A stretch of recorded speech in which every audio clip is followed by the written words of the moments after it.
Hello and welcome to Smarty Plants. We're a Minnesota Department of Agriculture podcast with the goal of informing citizens about invasive species that affect our environment and agricultural resources. My name is Aiden Silver and I will be your host. This episode, we're shifting our focus away from plants and to bugs. Pests are a thorn in the side of any Minnesotan trying to enjoy some peace in the outdoors, but they can also have dramatic effects on local ecosystems and on agriculture. With us today to discuss the fall pest invasion are Angie Ambourn and Val Cervenka. Thank you both for making the time to speak with us. Angie is an entomologist with the MDA Plant Protection Division. She's worked with the MDA for 10 years now and holds a bachelor's degree in biology as well as a master's in entomology from the University of Minnesota Entomology Department. She's worked in entomology for over 20 years in Alaska, South Dakota, Wyoming, and now Minnesota, where she currently supervises a team of 10 invasive species specialists. Welcome, Angie. We're so happy to have you with us today. Thank you. Val spent 5 years with the MDA Plant Protection Division and was a forest entomologist with the DNR's Forestry Division for 16 years before retiring last year. She has bachelor's degrees in entomology and horticulture and a master's in entomology, all from the University of Minnesota. Val also previously worked as a forensic entomologist and worked in the former UMN Yard and Garden Clinic, helping homeowners with house and garden pests. Welcome, Val, and thank you for joining us. Thanks, Aiden. All right, I know we touched a little bit on your bios, but I would also love to hear a little bit from each of you. So, Val, I know there are a lot of different things that you can do within the fields of entomology, but I did not think forensics was one of them. So could you maybe elaborate a little bit on what forensic entomology is? Sure. Forensic entomology is where we use the biology of insects that are attracted to mammal decomposition, so mammals includes humans, to learn how long that something has been dead. So, for example, if somebody is found dead outside, insects will be attracted to the body immediately. And because of that, we can work to look at the biology of the fly that's laying eggs on the body and how long it takes to develop from egg to adult to work back to how long that person's been laying there. So you can use entomology to help solve crimes, essentially. Yep, absolutely. Wow. Did you ever solve any murders? Not me. Most of our entomological evidence is used as corroborating, which is just helping evidence, bolstering the evidence that's already there. And so I have done casework where my evidence has been used, but never solely to solve the crime. That's so cool. Well, we're happy to have you with us today because it sounds like you could be doing much greater things out there on the street solving crimes. And then, Angie, I know that's hard to top, but prior to joining the MDA, what did entomology look like for you? I know you mentioned Alaska. What was Alaskan entomology like? So that was back when I was a technician. I was much younger, but I spent 2 years up there, and what I did, part of my job was doing aerial surveys. So we were mapping insect damage from little 2-3-seater airplanes, and I would spend all of my summers flying around the state of Alaska, mapping different insects damaged, like bark beetles or aspen leaf miner, whatever the insect of the week was that was causing the most damage. But it was really cool because I got to see so much of that state. I probably saw more of that state in 2 years doing those surveys than people have lived there their whole lives. We saw muskox, grizzly bears. We camped on rivers, wherever we would land for the evening. Wow. We had it was a very cool job. Did you ever have any close encounters? Not with any bears. They were near us. I did have one close encounter with a porcupine, and that was about it. But that was. Everybody survived okay, though? Everyone survived. Porcupines can be scary.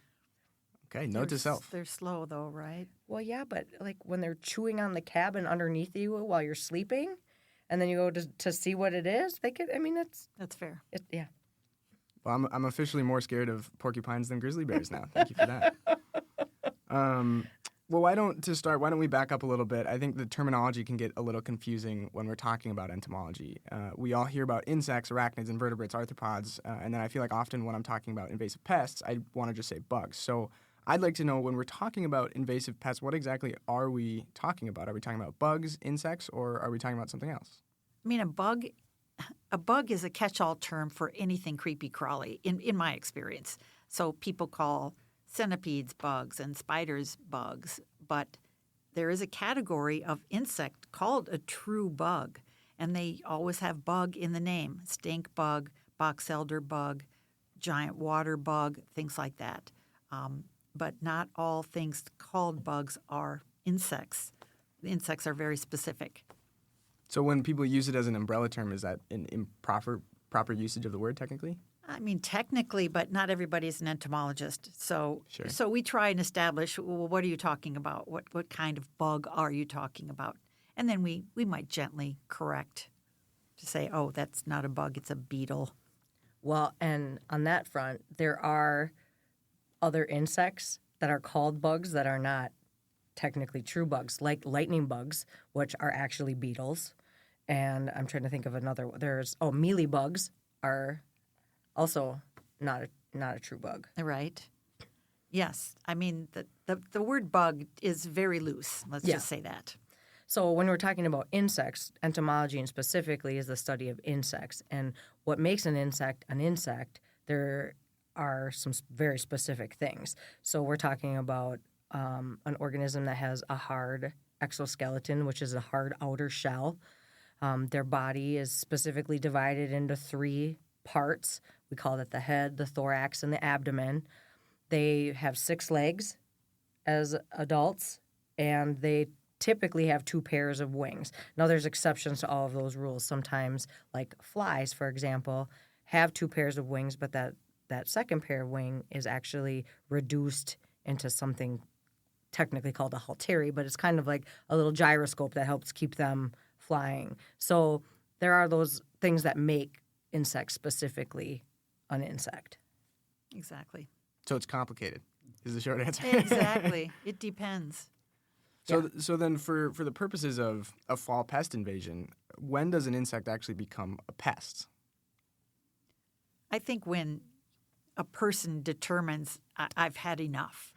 One ant in the house, most people don't think of that as a pest. But if you have a line of ants into your house, then yes, you start thinking about pest control at that point. Also, I think on a higher level, when you start talking about where it's harming people, harming animals, harming the environment, it's kind of bumped up maybe from just a general, nuisance into full pest mode, where you're getting to that point where you're thinking about maybe doing some kind of mitigation for it. Sure. Yeah, and I like that connection to harm because I feel like the term invasive pest invasion conjures up images of like an army running through a town with torches and pitchforks and pillaging everything. And when I think of it like that, it adds a little glamour to your roles as the people whose job it kind of is to prevent that from happening. And that kind of leads me to my next question, which is what exactly do the DNR and the MDA do when it comes to pest management efforts in Minnesota? Okay, so the Department of Ag, as a rule, we don't do like direct pest management, except for like in the sense of like where you might think at a home where you're spraying insecticide, with the exception of spongy moth, where we do some aerial spraying. We have an aerial spray program specifically for the spongy moth. And for those of you that don't know what spongy moth is, it's a moth. It's an insect defoliator that is starting to show up in our state and sort of on a westward movement throughout the country. And then for another example of direct pest control that we do is with emerald ash borer, and that's where we're releasing biological control agents. So think of an insect that eats another insect, and in this case, we are releasing insects that will either attack and reproduce inside emerald ash borer eggs or inside the larva. And in that sense, we're actually doing direct pest control. But a lot of what we do is on the prevention side. So we're doing early detection. We're trying to find these pests early. We're doing outreach. We're trying to educate people on what is an invasive insect, where do you find them, what do you do when you find them. So we spend a lot more time on that front than we do the actual, quote unquote, direct pest management. And the Department of Natural Resources kind of does parallel studies. So we do an aerial survey too, looking for tree damage so we can pinpoint outbreaks, for example. We do a lot of educating to educate people about not moving firewood, for example. So we partner with the MDA in that sort of thing, but the Department of Natural Resources is not in the business of making treatments on, especially native pests. For another example, for emerald ash borer, we would say try to put more ash on the market, get more mills to take ash so that we are reducing the amount of host out there for emerald ash borer. Well, I like the complexity that you talked about there, because there's a lot of work that goes to direct pest management, but also that goes to indirect pest management, like adding more mills for ash on the market. And there's a lot to be said for education and identification as pest management strategies. So if I'm a Minnesotan who's just now hearing about pest management for the first time, why should I care? Why is it so important to manage pests, and what could happen without proper management? So I think when you're talking about pest management, you need to start with kind of like, what is your objective, right? Are you just trying to remove them from the house? Are you trying to protect a landscape? So different objectives are going to have different, methods of actual management. For example, mosquitoes. I mean, when you're managing mosquitoes, right? Most people probably know we have a pretty intense mosquito management program in the metropolitan area, directed by the Metropolitan Mosquito Council. Control District. Thank you. I can never remember that acronym. But I mean, if we didn't control mosquitoes, I mean, there's a chance that there could be harm to human health, right? So same thing with some of our crop insects. A lot of pests that are pests of crops, like, for example, soybean aphid, is one that growers will manage, because if they didn't, they could potentially either have a yield reduction in the amount of soybeans that they're able to harvest, or if it got really bad, they could lose part of their crop. And so those are some of the consequences of not managing pests. Exactly. Another example could be managing manure around confined animal, like feedlots or barns, where buildup of flies would result in animals doing more swishing and stomping and bunching as opposed to feeding. And so there would be reduced weight in the calf population, for example. Yeah, you've got me thinking a lot about where the pests are hiding in my own home now, because I'm like, did I check my attic this morning for the box elder bugs that I know are hiding up there somewhere? So would you be able to maybe speak a little bit about how I can reduce my anxiety and what pests I need to actually watch out for in the fall?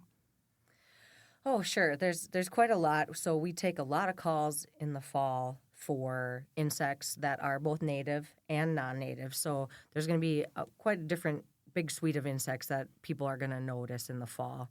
And like I said, some of them are native, such as the box elder bug, and some of them are not native, like the brown marmorated stink bug.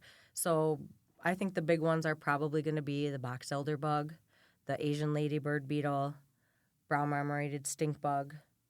What else did we say, Val? Hackberry psyllid. Yep, hackberry psyllid. The western conifer seed bug, which is a kind of a bigger one that's got some interesting leg features. Yeah, thank you. And then there's actually a new one that we were just alerted to by a homeowner last year called the elm seed bug, which is a tiny little insect that in other states has become a household nuisance. And when I was called out to that house, they were all over the inside of the windows and on the floor. And that was the first time that one was ever reported in Minnesota. So that's another one that could be a household insect in Minnesota. For sure. And I guess if we're talking about, what you can do or why they're there. So, most of these insects are native, or a few of them are not native, but they overwinter as adults, which means they spend the winter in that adult form.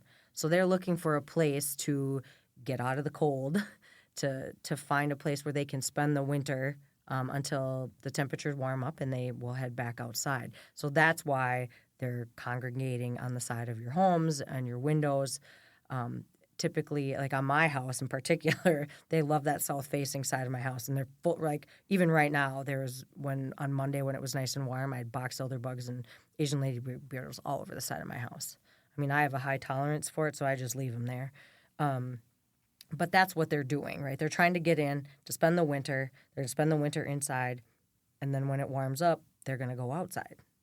And I like to remind people, too, that before we all built homes, these insects were overwintering in native spaces, in tree bark crevices, in rock crevices, and things like that. And now that our houses are there, they just represent one more place for these insects to spend the winter. Right. So like on your property, if you have outbuildings or sheds or any of those kinds of things, those are all great places for these insects to overwinter.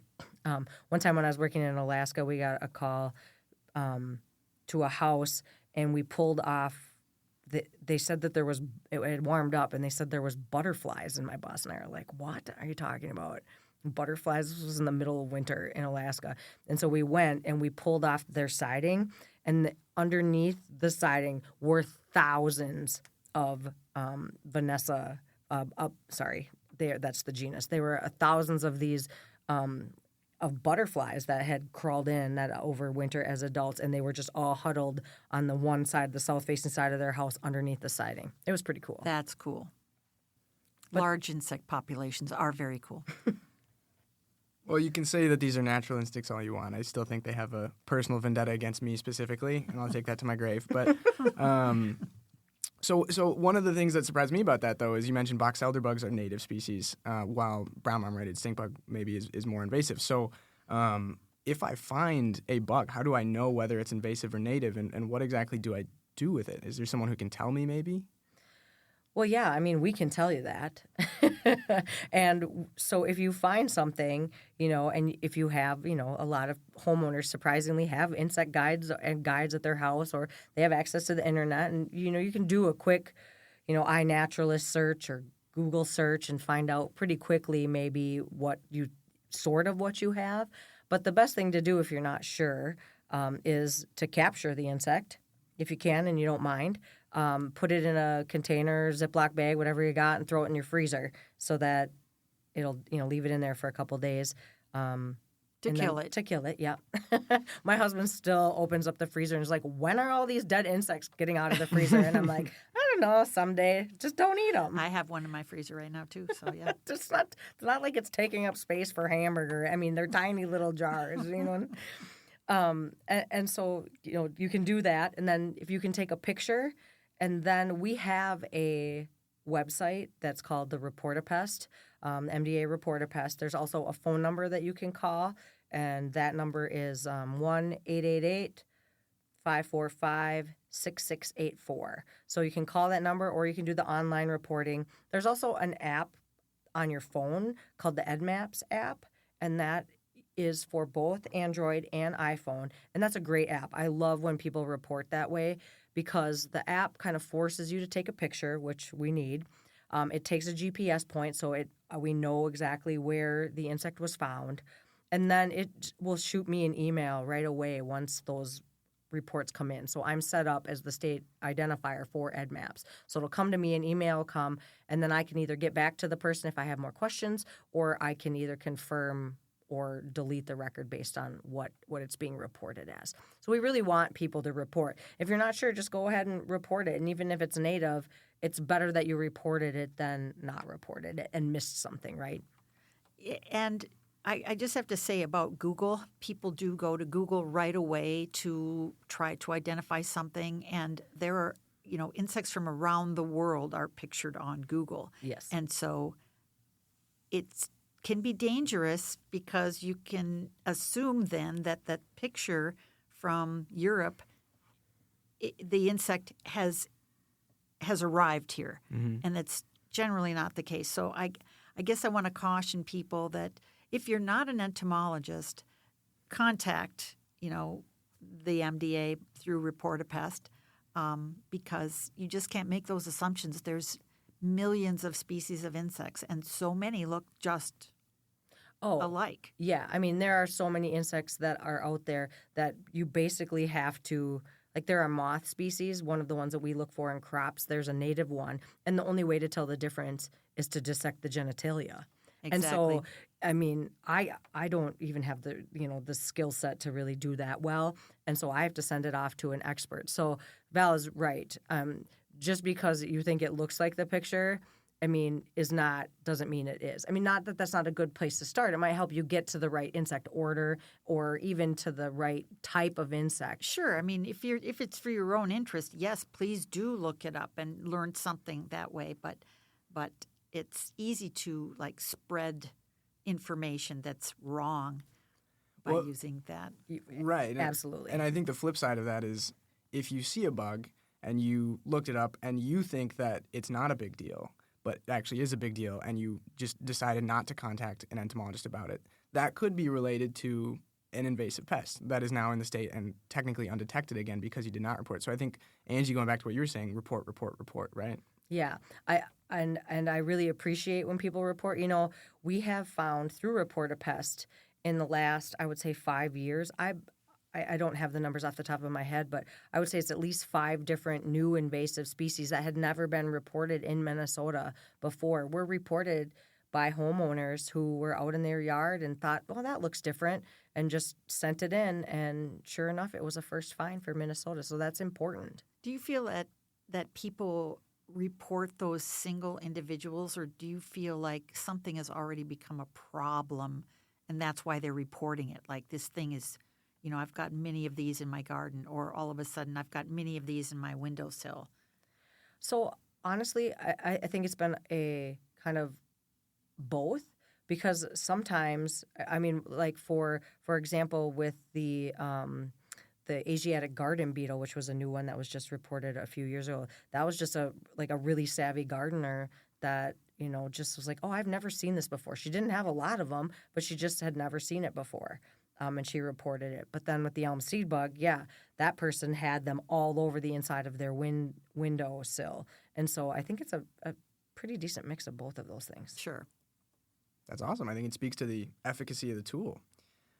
All right. Well, if you could offer one single best piece of advice for someone looking to get better at fall pest management, does anything jump to mind for either of you? Sure. I think it's not always easy, but prevention is really the key here.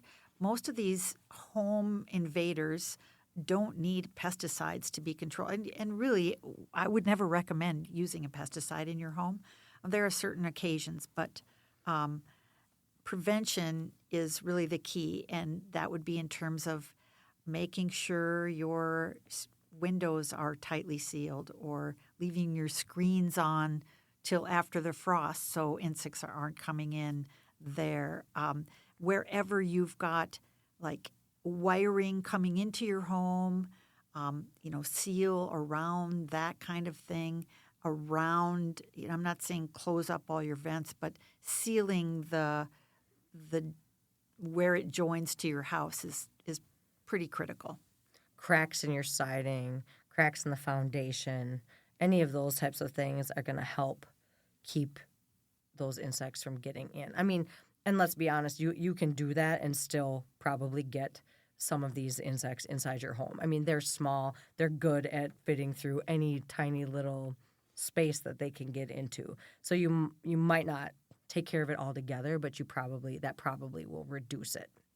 Also, I mean, you can just suck them up with a vacuum cleaner. That's what I do. I mean, there is a potential that the inside of your vacuum might stink if you got stink bugs or ladybird beetles, or you got paper towel or toilet paper. Just grab them with your hand and flush them down the toilet or run them down the sink. I mean, if there has to be a little bit of tolerance here. I mean, sure, if your house is inundated with them, then it might be time to call, for some help. But if you just have 10 or 20, it's probably safer and a lot cheaper just to, kind of take care of it yourself. I mean, like Val said, if you have kids and pets and plants, just spraying chemicals inside your home is just, generally higher risk.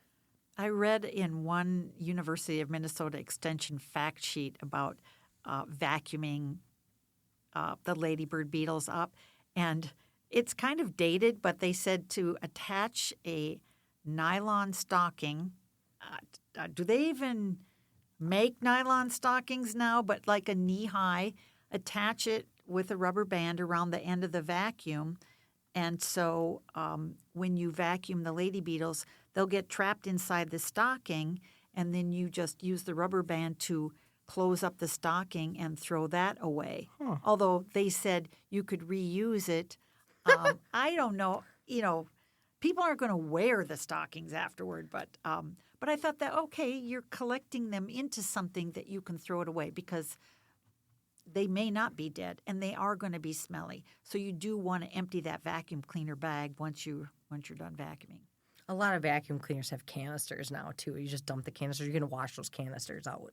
My son gave me a bug vacuum that it's just a small, like, D battery kind of thing where it's supposed to keep the insect alive. Well, I'm not going to, like, if I vacuum up a spider, it's not going to see the light of day. But then you could take that vacuum outside and let it go. What is it called? Bug vacuum. I never. No kidding. And it's got a clear canister, and it's only like a foot long, but.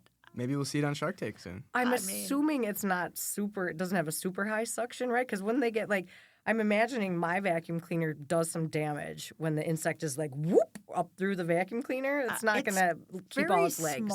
It's small. So perhaps I've not used it because I'm You just go with going the to nylon use sock method? I just go with the regular vacuum method. I don't waste time. I've never actually had an infestation of ladybird beetles in my house. I've never had an infestation of most of these things. So I think it's not everybody. It's not every fall. It can be really variable from year to year, what comes in and what the populations are. That's another point in favor of prevention efforts too, right? Exactly. Yeah, I had at least 25 on the inside of my window on Monday while I was sitting at my desk. But that's I have an egress window down there, and I'm sure it's not sealed well. But I just let them do their thing. Okay, well, so in summary, I'm hearing prevention efforts. I'm hearing nylon socks. I'm hearing vacuuming. I'm hearing call an expert if you need. And I'm hearing leave them in your freezer for your husband to find days later. Is that about sum it up? That's fair. Is there anything I'm missing? So I was thinking there is a thing called insecticidal soap also. That's not the same.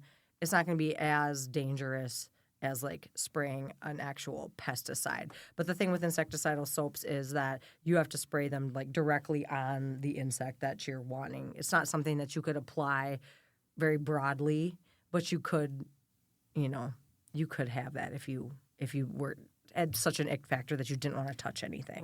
Right. If you need to do something. Yeah. And some people need to do something, so that's an option. And I wanted to mention, too, that people can look at the University of Minnesota Extension website for information on every single pest that we have talked about today. And that is just umn.edu. And you can just put in the pest that's bothering you, lady beetles, and a whole fact sheet comes up about their biology, how to control, when do you see them. It's very, very useful. I direct people to that website a lot. As like the Department of Ag and the DNR website, we have a lot of the pest information, but then the UMN, the extension website, has a lot more about control and different things that you can do. And oftentimes it's really divided well onto if you want to use chemicals, if you don't, those kinds of things. Yes. All right. Well, my first instinct when I see a centipede in my house is to just wave the white flag and give up and move out and cede the house to the centipede. So I'm excited to take some of these tools back and maybe take back my property from the bugs. If you think of anything else that can help me in fighting the fall pest invasion, let me know. Otherwise, I'm kind of curious about if you have any fun stories related to your jobs or anything else that you just think would be a fun story to tell that you've seen over the years. So I guess I do have one. When I was in grad school, and this is related to fall invaders, pests, the Asian ladybird beetle. When I was in grad school, there was a contest on 93X to eat, whoever could eat the most Asian ladybird beetles won 50-yard line tickets for the Packer Vikings game. And I'm a huge Packer fan. So I was like, all right, I can do this. So I sat down and I just grabbed whatever ladybird beetles were in the windowsill and I ate them. And They tasted great? No, they taste exactly like they smell. And so I was like, well, no, I'm not going to win. But I didn't go down to the radio station to participate. But the person that won that ate, if I remember correctly, almost a cereal bowl full of them.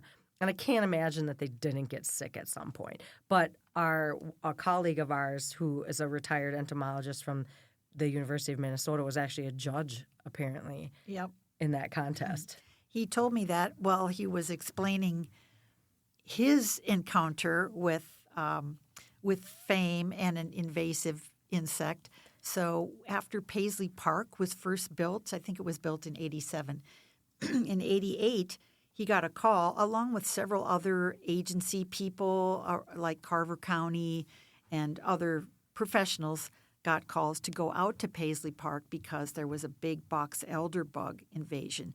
And the people that called were under strict orders to get them out of Paisley Park because they were annoying prints. So our colleague went out there and they just, confirmed, yes, box elder bugs, here's what you do. They're not harmful. They're not going to reproduce in the house. And Prince wasn't there at the time. You can't blame him. But anyway, a cool experience to see Paisley Park. That's great. Box elder bugs are everywhere. Even Prince has them. That's a nice thought for me. Right.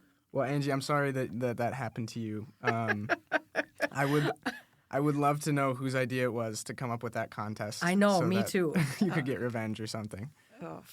But thank you both for coming on. It has truly been a joy talking to you. I certainly learned a lot, and I'm sure our listeners did too. Thanks so much for having me. Yeah, thank you. All right. This has been Smarty Plants, a podcast from the Minnesota Department of Agriculture. Our producer is Brittany Revelle. Our editor is Larry Schumacher, and I have been your host, Aiden Silver. You can learn more about pests and other invasive species that affect our environment at www.mda.state.mn.us/plants-insects. And while you head to our website, we'll be working on the next episode of Smarty Plants. See you there.